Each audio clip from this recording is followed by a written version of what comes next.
केंद्रीय पर्यावरण मंत्री भूपेंद्र यादव ने प्रेस कॉन्फ्रेंस की, जहां उन्होंने कहा कि अरावली पर कांग्रेस ने झूठ फैलाया है, एनसीआर में माइनिंग बैन है। क्या कुछ कहा उन्होंने प्रेस कॉन्फ्रेंस के दौरान, चलिए वो आपको सुनाते हैं। दूसरा एक और जो विषय कहा जाता है, क्योंकि सीईसी की रिकमेंडेशन थी और सीईसी की रिकमेंडेशन में कहा भी गया था कि ऐसे areas region where there are proven और पोटेंशियल वाटर एक्विफायर्स और एक्विफायर रिचार्ज एरियाज और where from ground water is source for irrigation and drinking purpose, वो भी इस क्षेत्र में आ रहा है। सीईसी की para 38 areas which have been identified as dark zone. तो ये तो सब जितने विषय झूठ और भ्रम के फैलाए जा रहे हैं, इसका निस्तारण तो जजमेंट में ही करा गया है।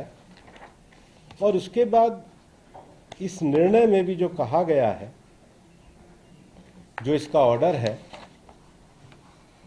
we accept the recommendation made by the committee with regard to the definition of hill and ranges, but it is only subject of the mining.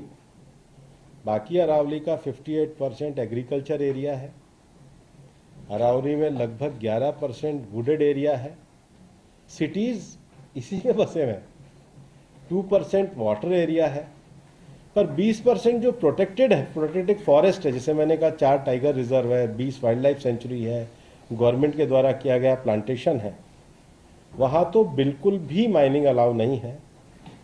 We further accept the recommendation with regard to the prohibition of mining in core inviolate areas with exception from the covered so-and-so report.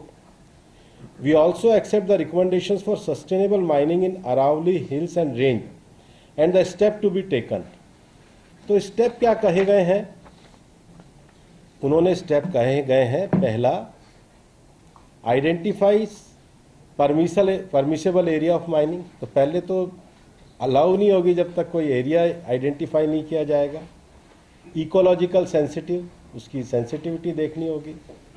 Conservation critical and restoration priority areas within Aravalli landscape where mining shall be strictly prohibited और permitted only under exceptional and scientifically justified circumstances.